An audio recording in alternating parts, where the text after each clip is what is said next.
Hello. Welcome once again, Friday morning. It's the Exiles podcast live from La Divina Italian Cafe. And we start with breaking news. Breaking news. Make some breaking news noise. Okay, that's How's enough. that? Yes. Tropical storm Hannah is looking for you. If you live in East Texas. Looking for you? No, you would hardly know right now if you step outside and take a look around. It's a beautiful, partly cloudy morning here in Baton Rouge. You'd hardly know that tropical storm Hannah lurks somewhere to the southwest. It has that tropical odor in the air, though. Does it? That little tropical sniff. I thought that was just you. No, that's my cologne. Maybe pull that camera shot out. I know everybody wants to see what Bill's wearing today. Ode to Hurricane. Bill is wearing That's nice. Is that Ralph Lauren? Yes, it is. Yeah. Polo? Marco? Yes. The polio collection. See, Marco Polo. Yeah, see? That commercial just cracks me up. I don't know. Here we are once again, though. Yeah, Hannah, we're going to get some rain. It's going to be a rainy weekend, but Hannah seems to be headed directly for the South Texas coast, somewhere between Houston and Mexico. But I don't know how much more rain we can expect. Some of these bands from the northeastern side of Hannah might make their way to us. Now, here's what's interesting about this, is the track. It actually bends into a comma shape, and the cone really. Well, that's not usually the direction of a curve of a cone. It Yeah. usually curves to the north. Yeah. This has got the cone of unpredictability curving southward I don't- as it crosses the border. I don't get that. So it must be some kind of steering currents that are going to move it. It's going to come ashore as a tropical storm. I think they're saying about 55 miles max, and you got to get to, what is it? Look at this dude walking in. I'll bet that's our guest. It looks like, are you going to flashy thing me? Look at him. Yeah, I'll bet that's our guy. Men in black. And in the second part of our show today, as long as he's here, we may bring him on. Let's destroy the audience before he gets here. Morning. Grab yourselves a cup of coffee. Yeah, plenty of time. So Hannah's probability, strangely enough, now why hurricanes normally curve to the north after they make landfall. Where's what the three J's call the steering currents? Well, where are they? Have the three J's go to work on that. We got our three J's drinking game we can do. Jesse, Josh, and Jay? Yep. And we get them all when they're standing up. I wonder what the chances would be that we could get all three of those guys together one time. Maybe on the TV show. Grimes would do it. Would their bosses let them? Well, that's the thing. You can't appear on camera with a meteorologist from the other TV station. There's our competition, damn it. And we ought to ask just for grins. I think Josh should do it. Josh Eaches. Sure.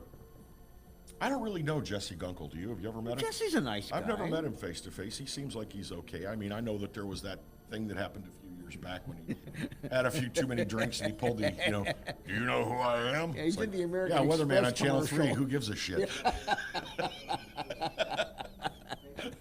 That was rather harsh. Well, I mean, I know who you are, and I don't care. Yeah. Anyway, back to... that works if you're a U.S. Senator at Dulles International, I guess, but... Yeah, and that's about the only place. Hannah is going to come ashore as a tropical storm, and the center of the cone of improbability... Crone of improbability. Yeah, the crone. God, I got to get this broken retainer fixed. Is that Mariala? The crone of improbability? Yeah, no, that's definitely... That's the crone of probability. Gonna come ashore as a tropical storm about 60 miles an hour, and then it will rapidly diminish as it gets into those that mountainous region west of Laredo inside Mexico to a tropical depression, and they're really only showing a track going through Sunday. And then it just kind of... Yeah. Well, especially if it hits that mountains. Mountains will tear it right up. Well, and the cartels will get it. They'll take all of its money. They'll kidnap all of its low pressure. They got to be careful, though, because all that water could, like, turn all their cocaine into bush. More profit. One more way to cut it. Eric says the steering currents are too strong. It could be a Cat 5 and still go in that direction. Cat 5? You think so? Well, no, he's saying if you got strong.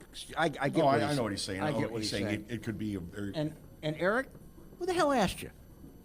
Eric's a very smart guy, man. I'm teasing him. He knows that. He knows I tease with him. Mm-hmm. Now, the one to watch Seriously, is who the still hell asked you? a week or more away. Gonzalo. Is Gonzalo, which Gonzalo's a tropical storm. It's out there somewhere south of, right now, what, Cuba maybe? It needs to make its hard right and go kick the hell out of Haiti because they all do, and then it'll come back. Mm-hmm. Catch it. Y'all, wait. Sorry, I forgot to go stomp the crap out of Haiti. I'll be back. Sorry, I have to go lay waste to Haiti. But that's probably going to be this time next week before we have a good idea of what it's going to mean for the Gulf Coast, Now, where, et cetera, et cetera. Now, see, I don't like it when we get out of alphabetical order. Oh, I see what you mean. Because Gonzalo's still out there, but Hannah's about to make landfall. They ought to go to the Federal Meteorological Court and do a name change. So you're Gonzalo. The one that is You're here Hannah. now should be Gonzalo. And hey, it's going to Mexico, so it makes more sense. And you're Hannah. And Hannah is going to come to the southern United States. We got lots of Hannahs and Sarahs. That makes more sense as well. But are they going to do that? Hell no. Yeah. Well, we're talking about the National Oceanic and Atmospheric Administration. Have you ever been, like, physically in their presence? What, NOAA? Yeah. No. Why would I go down there? What a bunch of nerds. Yeah. I mean, I'm talking 2 pocket protectors. And they do this with their glasses constantly. Yeah. They make Phil Klotzbach look like Fonzie. Yeah, I mean, I thought it was some sort of American Sign Language that they use. They just kept doing this all the time. Bunch of nerds. Marcel says good. Marcel, I don't recall ever seeing your name on the screen before. Is this are you a first-time watcher or a first-time commenter? And by the way, we welcome comments. Yes, we do. All the comments in the world. But Marcel, it's good to have you. Thanks very Good, much. bad, indifferent. You can comment all you want. So, did you see? Have you been following any of the disaster that is Portland, Oregon? Oh, dear God. I like that the news media says federal agents tear gassed the mayor of Portland. What they didn't tell you was the mayor of Portland was standing up with protesters who were trying to burn a federal building. Yeah. The mayor of the city standing with protesters trying to burn a federal building. I will say, just like I say, I'm proud that I never owned a leisure suit.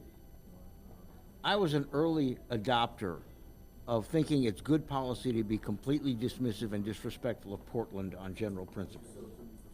Okay? My brother lives in Federal Way, Washington, which is near Seattle. Mm-hmm. It's a Seattle bedroom community, if you will. And he has said, you think Seattle is a liberal town? He says, Portland makes us look like a bunch of stormtroopers up here. He says, Portland is the most liberal city, perhaps, in America. This guy is in the same clothes for 3 days. Oh, it's a uniform. No, it isn't.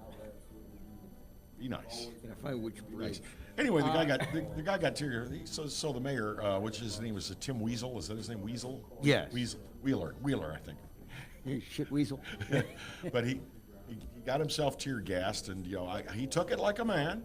Wiped the eyes, put on some goggles, and continued. But when the mayor is standing up with the Marxist anarchist protesters, the mayor needs to go. Dude, you are siding with the people who are destroying your city. And that's not going to get you anywhere. Well, it makes me wonder if that's his voter base in his mind. Maybe he thinks it is. But we know about the voting habits of people under the age of 30. Oh, They're geez. spotty at best. Have you ever been to Portland? Yes, I've been to Portland. Last time I Beautiful. went, It's was a beautiful city. last time I went was right after the city government adopted we are going to allow homeless people to live on the streets wherever. And the restaurant owners and all that who had street entrances had to allow them to come in and use their facilities, or they were star dumps before star dumps was star dumps. And I was there for a business meeting, and I leave the Hilton Hotel, and I walk down one of the main streets in downtown. And when I'm telling you, I am tripping over homeless people. And the cops, You'd be tripping. the cops are standing there with their cups of coffee, and they got their arms crossed. And I said, "Officer, what is the deal? These people are all over the sidewalk, all over the curbside. You know, somebody's going to get hurt. What are you doing?" And they said, "Believe it or not, we're here to protect them." I said, "Not me, not these businesses that pay taxes, but them." And he said, "Yeah, it's a lovely world, isn't it?" So I go to one of these kind of breakfasty type restaurants that they have in the Northeast and the Northwest that are kind of fun, where, you know, where you can get some bacon and eggs, and the waitress calls you hun. Yeah. And I walk through the front door, and there's a guy laying crossways in the doorway. You know, it gets cold in Portland, so they have the one glass door and about 6 feet of space, and the second glass door. Yeah, it's A an little airlock. square, yeah. And this guy is laying there. And I said, "Excuse me." He said, "I don't have to." I said, "You don't have to what?" He said, "I don't have to excuse you. I don't have to move." Okay. Did you plant one foot on him as you were going over? Or? I absolutely did. Wow. Abso-freaking-lutely did. And I said, "Oh, excuse me." That's disrespectful, Bill. I love being It's disrespectful. It's dehumanizing. I love being dehumanizing. You took that man's dignity away. He had no dignity. He's laying there. By the time you're sleeping in the airlock of a restaurant or a coffee shop, your dignity's and- pretty much out the door. And there was a fresh pile about 3 feet from the doorway that I kind of figured was probably his. That's the one that gets me. You know, I mean, years and years and years ago, I thought it would be a good matter of public policy to be completely dismissive and disrespectful for Portland. Because what they have done is they have taken a city that was once thriving, once an economic hub, and they've turned it into basically the world's largest open-air psych ward. Yeah.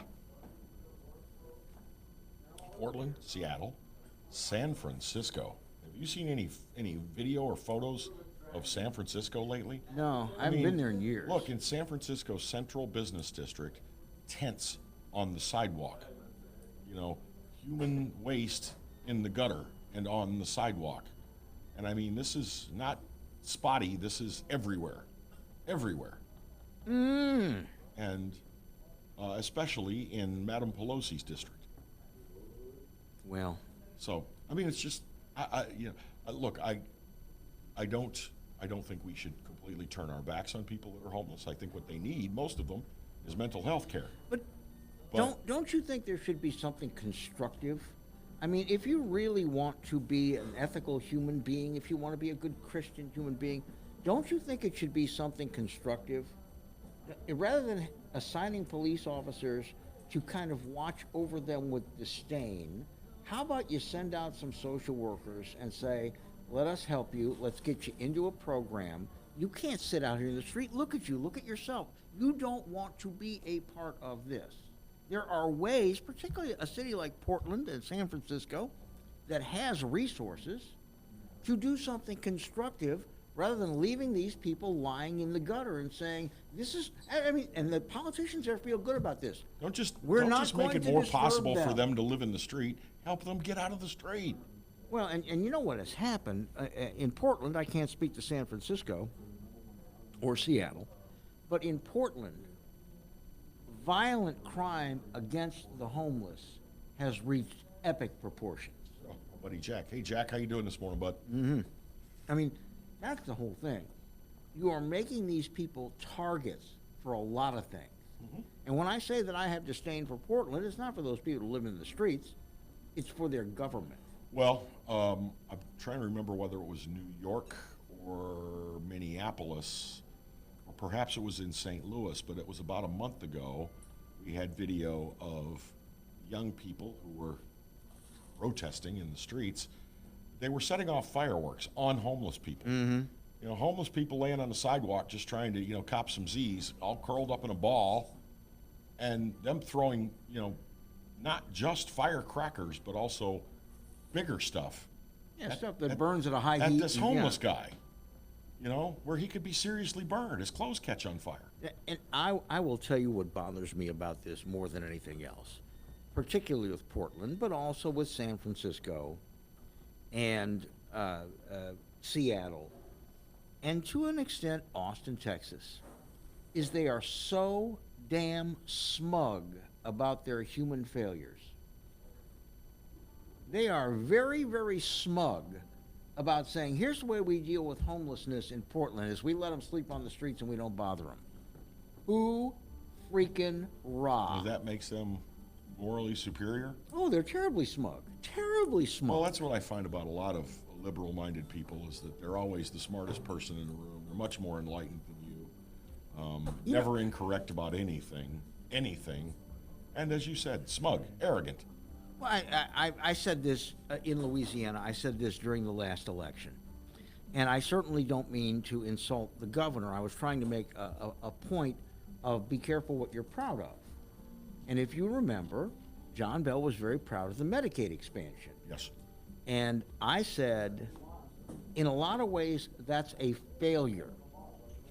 Because if you have to get more federal money, $7 billion, into your Medicaid program, that means you are failing to get people employed and failing to get them proper health care under affordable insurance. It's not something to be proud of that you've got 21% of your state on some sort of public assistance. Now, it's not a criticism. I'm just saying, don't be proud if you're the mayor of Portland that you've got all these people laying in your street. I wouldn't be crowing about it if I were the governor. Hey, 1 in 5 of us is on public health care because they can't afford it. 1 in 5. Hey! Well, and that's it. And a lot of people gave me a lot of grief saying I was being mean to John Bell. That wasn't the point.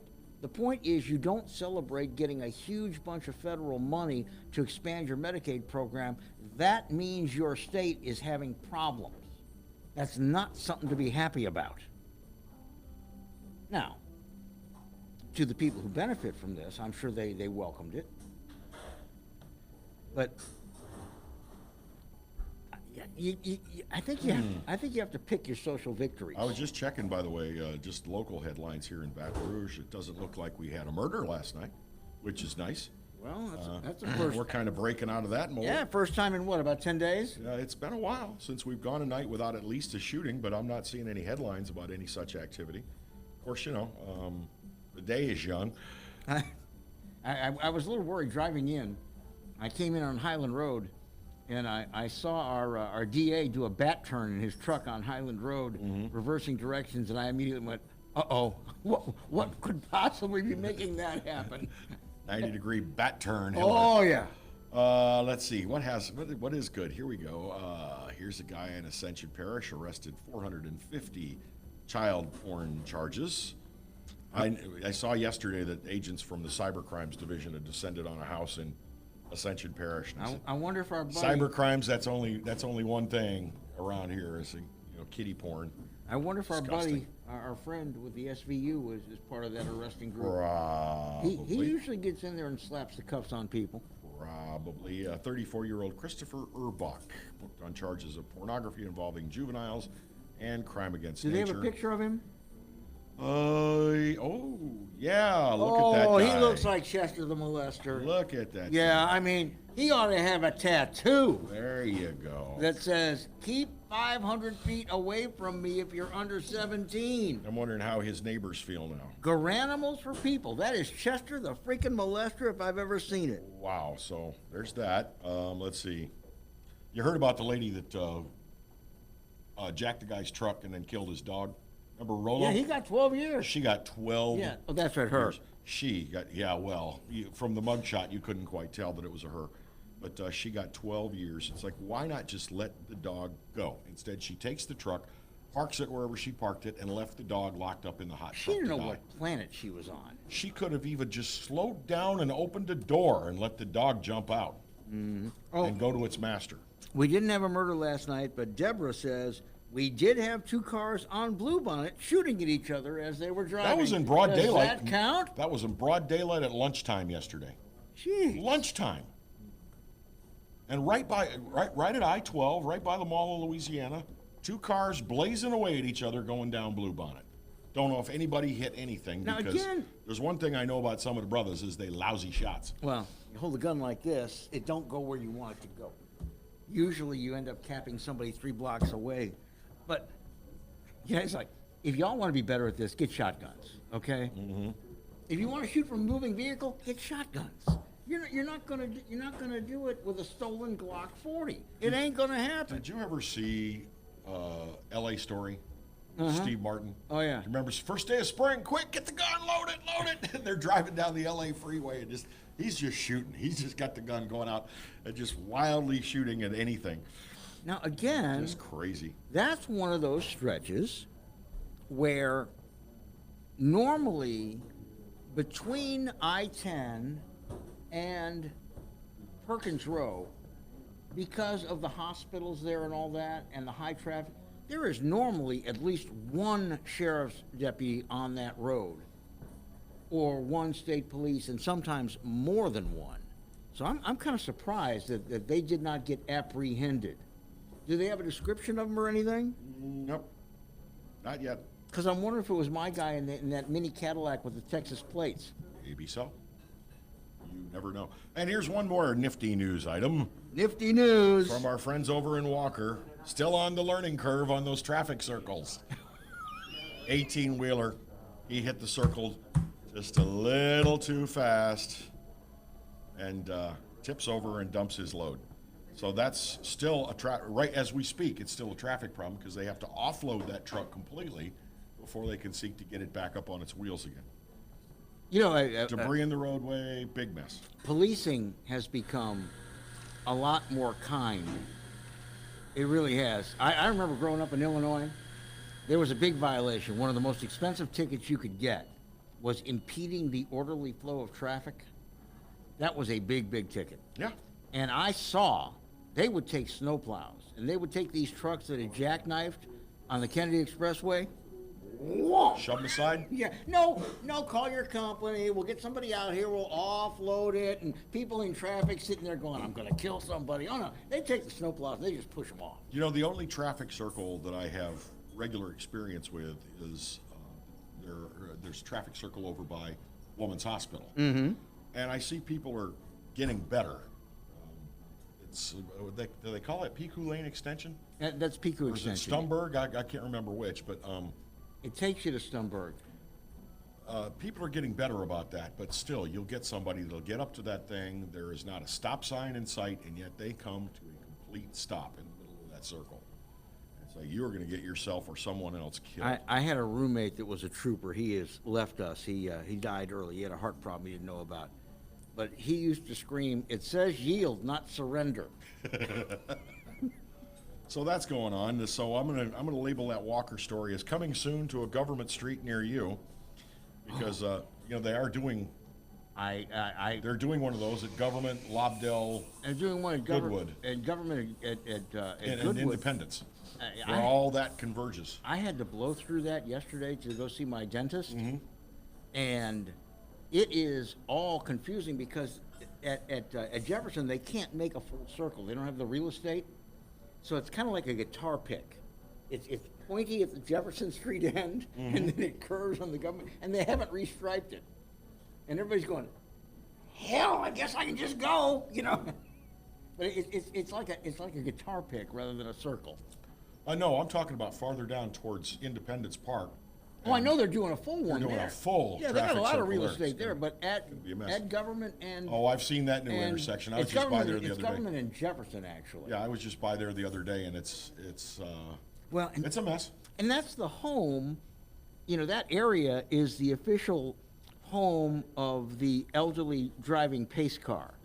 You still got all these people that are out in 18-year-old Mercury Grand Marquis and you see only their eyeballs above the steering wheel, and they don't go above, like 19 miles an hour, but they're in these big boats, and they see a traffic circle, and it is utter and complete panic. All right, I need a cup of coffee. You certainly do. You look like you need a refill. We are going Now, to the drugs are doing just fine. We're going to do a little halftime action here, and when we come back, we're going to talk. Our guest today is Jim Brown. Jim Brown is running for police chief in Walker in the LP, and he's going to be our guest right here on the podcast coming up in All right, moments. stay here. Don't go anywhere.